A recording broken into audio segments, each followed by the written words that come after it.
Hello दोस्तों, welcome to Anurag online class AJE। हम लोग जो हैं एसएससी जेई आरआरबी जेई के संकल्प सीरीज में आप लोगों का स्वागत करते हैं। हम लोग फर्स्ट पार्ट जो देखे थे एस्टिमेशन और कॉस्टिंग का, आज उसी का सेकंड पार्ट होने जा रहा है। यह इलेक्ट्रिकल इंजीनियरिंग वालों के लिए बहुत ही इंपॉर्टेंट क्लास होगा, जो एसएससी या आरआरबी जेई या जिस स्टेट AJE में एस्टिमेशन एंड कॉस्टिंग नाम का चैप्टर पढ़ना होगा, उसमें यह सेशन बहुत ही हेल्पफुल होने वाला है। फर्स्ट पार्ट आप लोगों ने देखा है तो प्लेलिस्ट बनाया हुआ है, वहाँ जाके आप लोग देखिए। आज चलिए सेकंड पार्ट को हम देखते हैं। तो देखिए सेकंड पार्ट में जो बोल रहा है कि हम कुछ standard size off switch board, यानी जो हम लोग स्विच बोर्ड लगाते हैं उसका कुछ स्टैंडर्ड साइज आपको जानना बहुत ही ज़रूरी है कि स्विच बोर्ड का क्या स्टैंडर्ड साइज होगा। सबसे पहला जो साइज बोल रहा है स्विच बोर्ड का, वह 100 mm और 100 mm का होगा। यानी टोटल जो लेंथ और ब्रेथ की बात किया जाए, उसका लेंथ और हाइट की बात किया जाए, सबसे पहला जो स्विच बोर्ड की हाइट जो है 100 mm की, और एक 100 mm की हाइट लेंथ होगी। दूसरा जो बात होगी वह 180 mm का और 100 mm का होगा। ठीक है, ये दोनों चीज़ के बारे में आप लोग जितने स्विच बोर्ड बन रहे हैं वो सारे चीज़ के बारे में आपको हम यहाँ पर बता रहे हैं। अब देखिए यहाँ पर ये चीज़ बोल रहा है, जैसे 100 mm और 100 mm का एक है, दूसरा 180 100 mm का है। यानी जो होता है यह इसकी थिकनेस को बारे में बताता है। क्या बताता है? थिकनेस का। ठीक है, का मतलब होता है मिलीमीटर, उसका मिलीमीटर होता है इसका मतलब। ठीक है, का मतलब मिलीमीटर होता है। ठीक है, ये उसके थिकनेस को बताता है। जैसे थर्ड स्विच जो है 180 mm और 205 mm का होता है। ये सारे जितने स्विच के पार्ट हैं, सारे क्या हैं? स्विच के पार्ट हैं, यानी इतने स्टैंडर्ड साइज होती है एक स्विच बोर्ड का। जो स्विच बोर्ड बनती है वो कैसी बनती है? तो स्विच बोर्ड हमेशा वुडन का बनता है, याद रखना। The thickness of wooden switch board is 6 mm for the surface mounting. जो सरफेस माउंटिंग जो होता है, उसकी बाहरी सतह जो बात करें, तो उसमें वुडन का जो स्विच बोर्ड बना रहता है वह 6.5 mm का होता है। 6.5 mm का होता है। ठीक है, ये चीज़ यहाँ पे आपको यहाँ पर लिखा हुआ भी मिल रहा होगा। नेक्स्ट बात करें, as per Indian electricity rule. अगर हम अपने इंडियन इलेक्ट्रिसिटी रूल की बात किया है, जिसको हम IER रूल कहते हैं, कभी फुल फॉर्म आएगा IER का, तो IER का मतलब होता है इंडियन इलेक्ट्रिसिटी रूल, जो यहाँ पर आपको हम लिख करके दे दिए, यहाँ पर पॉइंट बना के आपको लिख के दे दिए हैं। नेक्स्ट बात करते हैं कि यह जिसका वोल्टेज रेटिंग क्या होती है। देखिए 240 वोल्ट 50 हर्ज सिंगल फेज में होता है, और 415 वोल्ट 50 हर्ज थ्री फेज में होता है। आई रूल की बात करें, जो 5% डेविएशन करेगा, अलाउ करता है, और क्या करता है? Not more than deviation of frequency should be 1%। 1% से यह ज़्यादा नहीं होना चाहिए। ये पिछले क्लास में भी आपको हम बताए थे। आज जो बात करेंगे टाइप्स ऑफ कंडक्टर की बात करेंगे। कंडक्टर का कितने टाइप होते हैं? ठीक है, ये भी पॉइंट आपको लिखने के लिए, कहीं भी कन्वेंशनल पेपर होगा तो वहाँ पे लिखने के लिए आएगा, और ऐसे एसएससी या आरआरबी जेईई में आपका ऑब्जेक्टिव बन के यहाँ पर से आ सकता है कि how many types of conductor, conductor कितने प्रकार के होते हैं। ठीक है, तो क्या लिख सकते हैं? सबसे पहला जो था कॉपर कंडक्टर। सबसे पहला जो कंडक्टर है जिसको हम कॉपर कंडक्टर कहते हैं, जिसको हम कौन सा कंडक्टर कहते हैं?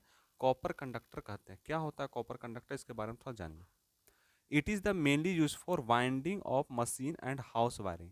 घर का वायरिंग करने की बात हो या कोई भी मशीन को वाइंडिंग करने की बात हो, तो कॉपर के कंडक्टर का यूज करते हैं।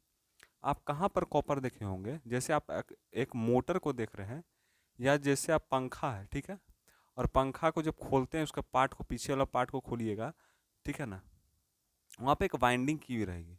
तो उसमें जो वाइंडिंग की रहती है वो कॉपर की वाइंडिंग होती है। कहीं कॉपर भी होता है, कहीं एल्युमिनियम में चढ़ा देते हैं, लेकिन ज़्यादातर कॉपर की ही वाइंडिंग होती है। अपने बेस्ट जो होता है वह क्या होती है? कॉपर वाइंडिंग होती है। तो वहाँ पर आप देख सकते हैं, मशीन को वाइंडिंग करने में, जैसे डीसी मशीन है, उसको वाइंडिंग करना होगा तो कॉपर कंडक्टर का यूज करें। जो भी चीज़, जो मशीन है जिसका यूज हम, जिस मशीन में हम अगर वाइंडिंग का यूज करेंगे तो वहाँ कॉपर का यूज होगा। दूसरा, हाउस के वायरिंग में, अगर घर में वायरिंग हो रहा होगा तो आपके जो तार होंगे वह उसमें कॉपर के तार होंगे, मैंने वायर जो होगा वह कॉपर का होगा। ठीक है, कॉपर को हम सीयू से डिपेंड कर, सीयू से, उसका सिंबल क्या होता है कॉपर का? सीयू। कॉपर का सिंबल की बात करें सीयू। ठीक है। अब नेक्स्ट बात करें दूसरा पॉइंट जिसको ACSR कंडक्टर आता है। ACSR कंडक्टर होता क्या है? ACSR कंडक्टर का मतलब समझिए, it is the high tensile, जिसका टेंसाइल स्ट्रेंथ सबसे ज्यादा होगा। टेंसाइल स्ट्रेंथ क्या होता है? टेंसाइल यानी खिंचाव, उसका जब ज़्यादा होता है उसको हम ACSR कंडक्टर कहते हैं। और लाइट वेट, यहाँ लाइट मैंने प्रकाश नहीं होगा, है ना, क्या आप लोग समझिएगा, लाइट मैंने प्रकाश, फिजिक्स का चीज़ यहाँ चल रहे हैं। लाइट मतलब हल्का, माने बहुत ही हल्का होता है, यानी टेंसाइल स्ट्रेंथ के साथ यह बहुत ही हल्का होता है। और क्या होता है, there for it is use for a small seg, और इसका यूज हम कम सेग में करते हैं। सेग का मतलब क्या होता है? अब यहाँ पर आपको क्वेश्चन आता है बन के कि सेग होता क्या है। देखिए सेग का मतलब समझिए, जैसे दो दो ट्रांसफार्मर है, जैसे ट्रांसफार्मर है, एक ये ट्रांसफार्मर है, और दोनों के बीच में जब तार गया होगा, ये जो वायर है, सारा वायर जा रहा है, तो वायर में जो ऐसे जो झुका हुआ वायर रहता है ना, इसी वायर, झुके हुए तार को हम क्या कहते हैं? सेग कहते हैं।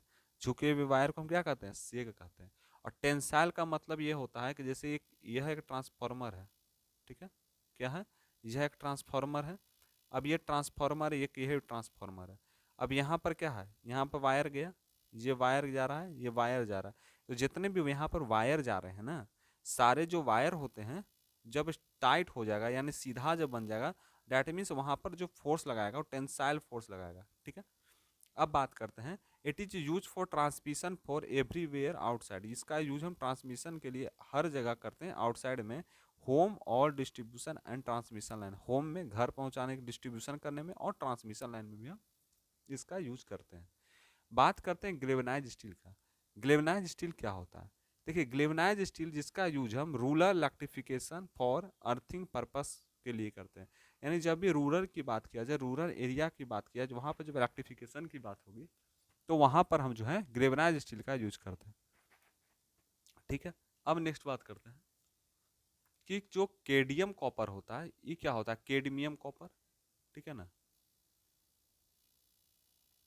तो जो केडियम कॉपर होता है वह क्या होता है? It is used in all over India, इसका यूज हम ऑल ओवर इंडिया में करते हैं, पूरे देश में, पूरे भारत देश में, ऑल ओवर इंडिया में हम इसका यूज करते हैं फॉर इलेक्ट्रिक ट्रैक्शन।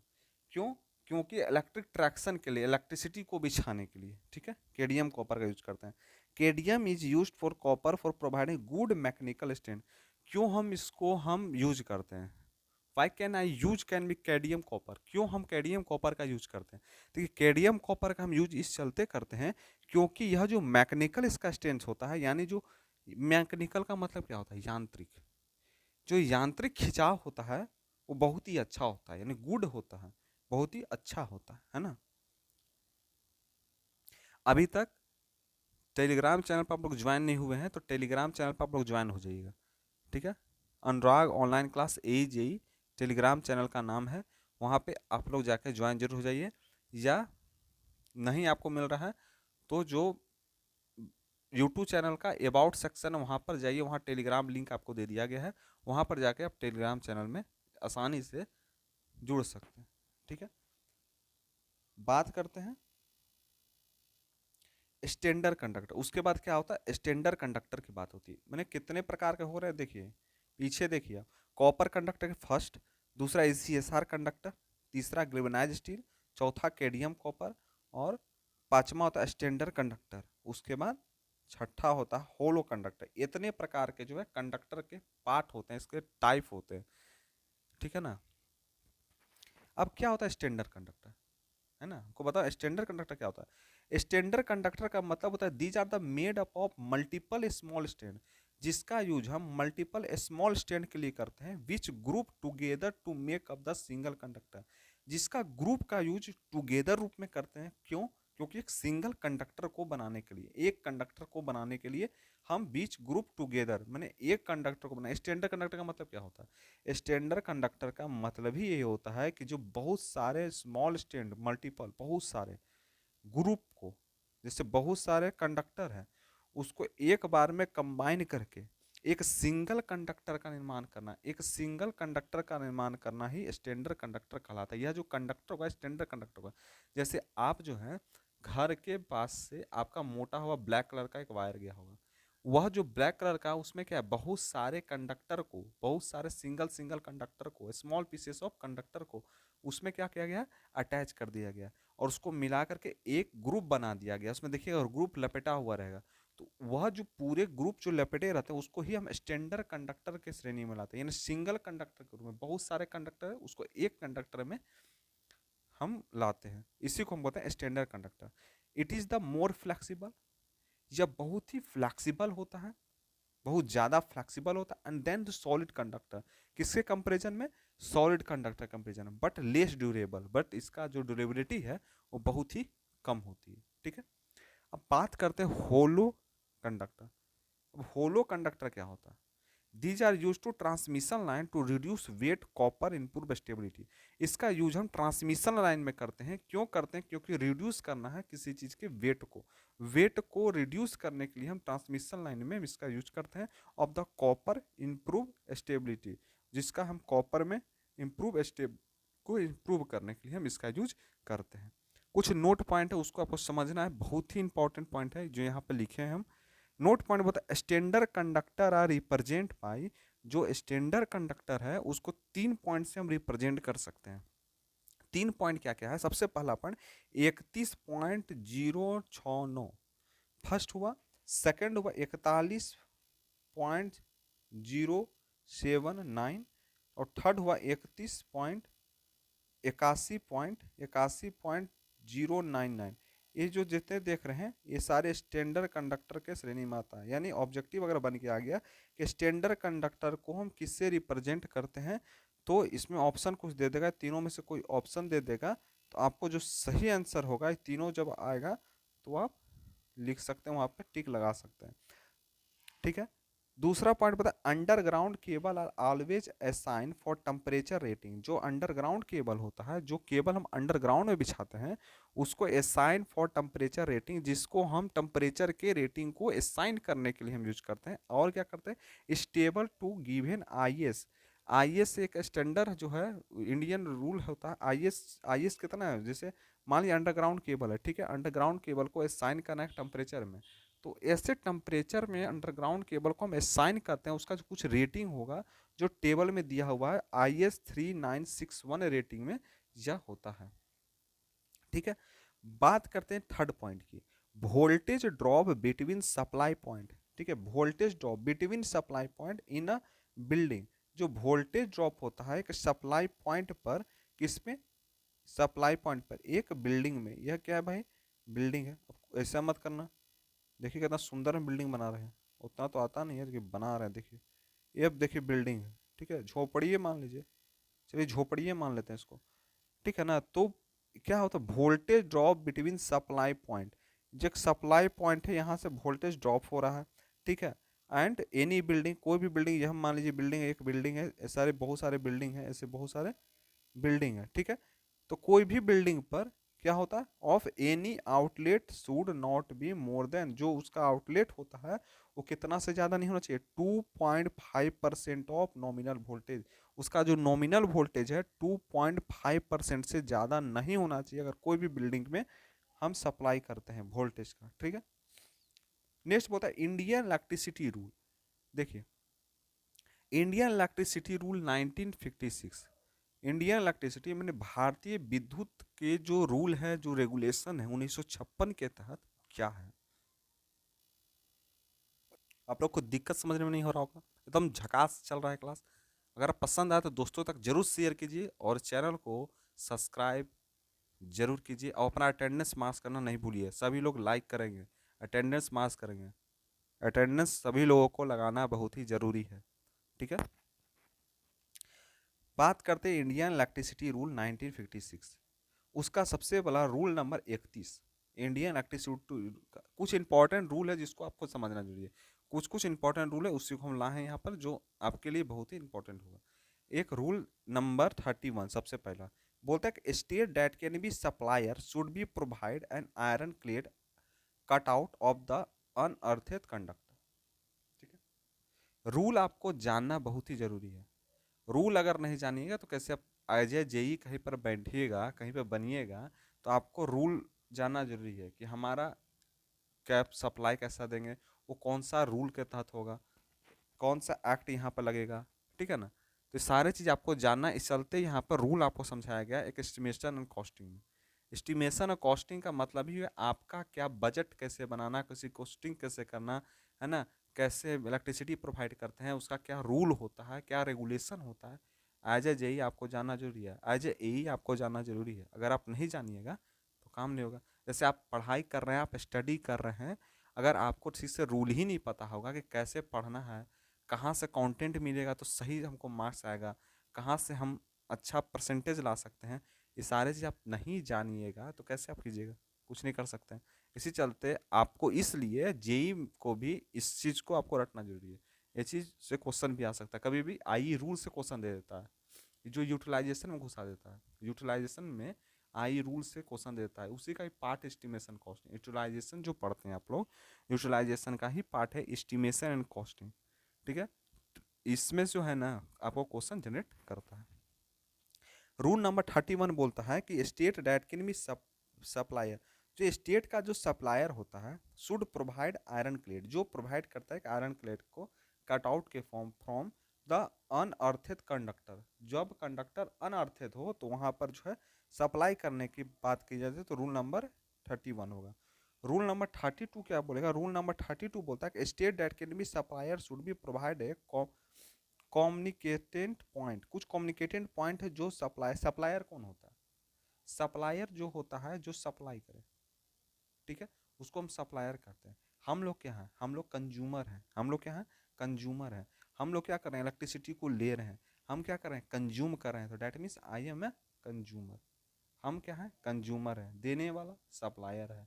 अगर बात कीजिए आप घर पर बैठे हुए, आपका जो सब स्टेशन से आ रहा है, तो सब स्टेशन वाला जो होगा जो आपको दे रहा है, डैट मीन्स वो क्या है, सप्लायर है। आप क्या है, कंज्यूमर है। अगर वहाँ पर सब स्टेशन, वहाँ डिस्ट्रीब्यूशन स्टेशन है, डिस्ट्रीब्यूशन वाला जब दे रहा है सब स्टेशन को, डैट मीन्स वहाँ पर डिस्ट्रीब्यूशन वाला जो है वो सप्लायर है, सब स्टेशन वाला कंज्यूमर होगा। अगर डिस्ट्रीब्यूशन की बात की और ट्रांसमिशन लाइन की बात किया जाए, जब ट्रांसमिशन लाइन वाला डिस्ट्रीब्यूशन वाला को दे रहा है, तो ट्रांसमिशन जो होता है, जहाँ पर जनरेशन होता है, वहाँ वाला जो है सप्लायर है, डिस्ट्रीब्यूशन वाला कंज्यूमर हो जाता है। यानी जो लेगा डैट मीन्स कंज्यूमर, जो देगा डैट मीन्स द सप्लायर। जैसे मान लीजिए आपके पास पैसा है, ठीक है, नहीं, आपके पापा के पास पैसा है, ठीक है, आपके भैया के पास पैसा है, ठीक है, किसी के पास पैसा है, ठीक है। अब मान लीजिए पापा के पास अगर 100 रुपया है, ठीक है, आपको 100 रुपया वो दिए, आपको क्या लिए, 100 रुपया आपको दे दिए। डैट मीन्स वहाँ पर जो पापा हुए वह क्या हुए, सप्लायर हुए। सप्लायर का मतलब समझिए कि आपको पैसा दिए, तो डैट मीन्स वो सप्लायर हुए। आप लिए, आप लिए तो क्या होगा, कंज्यूमर होगा।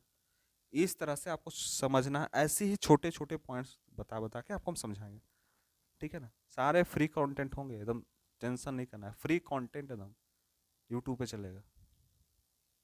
चलिए, उसी बात वही चीज बोलता है कि provide a supplier should the constant point and supply the conductor. Constant point पर सप्लायर देता है और सप्लाई कंडक्टर करता है। Which can be identify the neutral to enable connection, जो न्यूट्रल होता है और इनेबल कनेक्शन देता है विथ कंज्यूमर, किसके साथ, कंज्यूमर के साथ। कब, अर्थ सिस्टम में, एक अर्थ के सिस्टम में। नो सेपरेटेड स्विच, इसका कोई भी सेपरेटेड स्विच नहीं होता है। लिंक ऑफ फ्यूज, फ्यूज के लिंक में should be use to neutral expect, जो न्यूट्रल एक्सेप्ट पर लिंक्ड होता है। When it forms part of multipoles, यह एक पार्ट होता है मल्टीपोल का, मल्टीपोल स्विच का, जो कैपेबल होगा कटिंग ऑफ करना इंटायर सप्लाई। जब सप्लाई हम देंगे तो उसमें कटिंग ऑफ करने का काम, ये सारे चीज उसके पास होता है। That means the rule number 32, Indian electricity rule 1956। Next point बन गया रूल नंबर 33। क्या होता है रूल नंबर 33, हमको थोड़ा बता दीजिए। चलो बताते हैं तुमको रूल नंबर 33 क्या होता है। रूल नंबर 33 जो बोलता है कि state that can be consumer using medium to high extra voltage. जो स्टेट होता है, जो कंज्यूमर जो यूज कर रहा है medium, high, extra high voltage, यानी एज ए कंज्यूमर, कंज्यूमर क्या कर रहा है, वोल्टेज यूज कर रहा है। भाई कैसा वोल्टेज यूज कर रहा है, कभी हाई यूज कर रहा है, कभी मीडियम यूज कर रहा है, कभी ज़्यादा, कभी कम, कभी बीच बीचवा, हर प्रकार का यूज कर रहा है ना। Should provide the on earthing system, जो अपने अर्थिंग सिस्टम पे, बीच बीच का मतलब मीडियम, ठीक है, विथ इंडिपेंडेंट इलेक्ट्रोड, जो इंडिपेंडेंट इलेक्ट्रोड में होता है, किसके साथ, इंडिपेंडेंट इलेक्ट्रोड के साथ, एंड मेंटेन इट केयरफुल, जो केयरफुली रूप से मेंटेन करने का काम करता है। रूल नंबर 33 ये आपको मिल रहा है। रूल नंबर 34 क्या कहता है? रूल नंबर 34 का मतलब यह होता है कि state that can be bare conductor used in a building, ठीक है, जो स्टेट का हम यूज करते हैं बेयर कंडक्टर में, एक बिल्डिंग में होता है, जो इनएक्सेबल होता है, डैट इज, आई ई को हम डैट इज कहते हैं, ठीक है, it should not be with in the reach without the use of ladder, जो रीच करता है बिना कोई भी लेडर के, एंड और any other equipment of special effort, बिना कोई भी अदर इक्विपमेंट के स्पेशल इफोर्ट में, ठीक है। इन रूल नंबर 35 क्या बोलता है? रूल नंबर 35 बोलता है काउजन नोटिस, कुछ काउज के नोटिस देना इन हिंदी में, and local language should be effect of the Motors, generator, transformer, जो इफेक्ट हो रहा है, ये फिक्स करने के लिए मोटर को, जनरेटर को, ट्रांसफार्मर को, ठीक है, to several apprise to encroach the notice will do, तब आप नोटिस वहां दे सकते हैं, रूल नंबर 35 के तहत। रूल नंबर 36 बोलता है कि before work on any electric conductor, जब आप वर्क करते हैं कोई भी इलेक्ट्रिक कंडक्टर पे, और अप्रेस द अंडरटेकिंग, अंडरटेकिंग में it should be discharge by earthing by the conductor suitable means preset should be taken prevent in same from beings accidentally और मिस्टेक, ठीक है। रूल नंबर 38 क्या बोलता है कि flexible cable use to motor, flexible cable का use हम motor में करते हैं, जनरेटर में करते हैं, ट्रांसफार्मर में करते हैं, रेक्टिफायर में करते हैं, इलेक्ट्रिक ड्रायल में करते हैं, स्प्रे में करते हैं, and welding set and other problem to transportable apparatus शुड बी heavily insulated and protected from mechanical energy. जैसे फ्लेक्सिबिलिटी, जो हम केबल है, कोई भी जो केबल है फ्लेक्सिबल है, उसका हम यूज कहाँ, मोटर में कर सकते हैं, जनरेटर में कर सकते हैं, ठीक है, ठीक है, मोटर में, जनरेटर में कर सकते हैं, ट्रांसफार्मर में, जनरेटर में, मोटर में, ट्रांसफार्मर में, रेक्टिफायर में, इलेक्ट्रिक ड्रायल में, इस सारे जगह हम इसका यूज करते हैं। ये भी magnetically operate, it contact to frame and also earth है, जो कॉन्टैक्ट फ्रेम बनाना और जो अर्थ से अटैच है वहाँ पे यूज करते हैं। Rule number 42, every circuit and apparatus should be so arrange, जितने भी सर्किट होते हैं या एपरेटस होते हैं वो एक अरेंज होते हैं, इसलिए वो अरेंज होते हैं डैट, क्योंकि देयर इज नो डेंजर, इसमें कोई डेंजर नहीं है, of the getting charge, charge को गेट करने के लिए, with a voltage higher than the which they are intended, जब वोल्टेज हाई होगा या इंटरनाइट होगा। इंसुलेशन की बात किया जाए, क्लासेस ऑफ इंसुलेशन की, तो क्लासेस ऑफ इंसुलेशन क्या होता है? तो classes of insulation class A, class B, class C, class E, F और एच होते हैं। क्लास ए में जो डिग्री सेल्सियस की बात करें, इंसुलेशन का मतलब होता है कवर करना, किसी चीज को इंसुलेट करना, ठीक है ना। क्लास ए में 105 डिग्री सेल्सियस कितना टेम्परेचर अलाउ है, ठीक है, क्लास ए में 105 डिग्री सेल्सियस से ज़्यादा नहीं होना चाहिए। क्लास बी में 130 डिग्री सेल्सियस ज़्यादा नहीं होना चाहिए। क्लास सी में ग्रेटर देन 180 डिग्री सेल्सियस से ज़्यादा नहीं होना चाहिए। क्लास ई में 120 डिग्री सेल्सियस ज़्यादा नहीं होना चाहिए। क्लास एफ में 155 डिग्री सेल्सियस ज़्यादा नहीं होना चाहिए। और क्लास एच में 180 डिग्री सेल्सियस से ज़्यादा नहीं होनी चाहिए। वही बात किया dielectric constant of various material, जो बहुत सारे मटेरियल का यूज कर रहे हैं उसमें डाइलेक्ट्रिक कांस्टेंट क्या होता है, ठीक है। वैक्यूम में, ग्लास में, माइका में, रबड़ में, नायलॉन में, पॉपकॉर्न में, वाटर में, टेफ्लॉन में, क्वार्ट्ज में, ये सारी चीज़ आपको याद करना जरूरी है, ये सारी चीज़ इंपॉर्टेंट हो सकता है, क्वेश्चन बन के यहाँ से आ सकता है, तो पॉइंट जो है आप लोग याद कर लीजिएगा। इंटीग्रेट पेपर में 3.5 एफ पर मीटर, वैक्यूम में 1 एफ पर मीटर, ग्लास में 5 से 10 एफ पर मीटर, माइका में 3 to 6 एफ पर मीटर, रबड़ या नेफ्रॉन की बात किया 6.70 से एफ पर मीटर, ये सारी चीज़ आपको याद कर लीजिएगा, ठीक है। अगला जो क्लास होगा उसमें इलेक्ट्रिक फ्यूज के बारे में जाने, क्या इलेक्ट्रिक फ्यूज क्या होता है, ठीक है। अभी तक आप लोग जो है ज्वाइन नहीं हुए हैं तो टेलीग्राम चैनल पर आप लोग ज्वाइन हो जाइए, क्लास की पीडीएफ की बात होगी, क्लास की पीडीएफ हो, क्लास की पीडीएफ होगा, या क्लास की लिंक के लिए यहाँ पर जुड़ जाइए आप लोग। चैनल का नाम बता देते हैं आपको। चैनल का नाम है, चैनल का क्या नाम है? चैनल का नाम है अनुराग। एक साथ आप लोग लिख लीजिएगा, ऑनलाइन। एक बार छोटा लिख देते हैं आप लोग समझ आ जाए, नहीं तो बोलिएगा कि एकदम पूरा एकदम अथी कर दिया आप, ठीक है ना। चलिए लिख देते हैं एक बार। क्लास के लिंक हो, कोई भी पीडीएफ हो, कोई भी चीज़ लेना है तो इसमें Anurag online, online class A JE में, ए और जेई में जुड़ जाइए आप लोग, ठीक है। और अभी तक चैनल को सब्सक्राइब नहीं किया, जरूर शेयर सब्सक्राइब कीजिए और दोस्तों तक शेयर जरूर कीजिए, ठीक है ना। तो मिलते हैं अगले क्लास में इससे बेहतर कंटेंट के साथ। बेहतर क्या है, सारे कंटेंट आपको बेहतर ही मिल रहा है, ठीक है ना। सारे चीज़ आपको डिटेल में पढ़ाया जा रहा है इस चैनल पर, ठीक है। तो चलिए मिलते हैं अगले क्लास में। Thank you so much.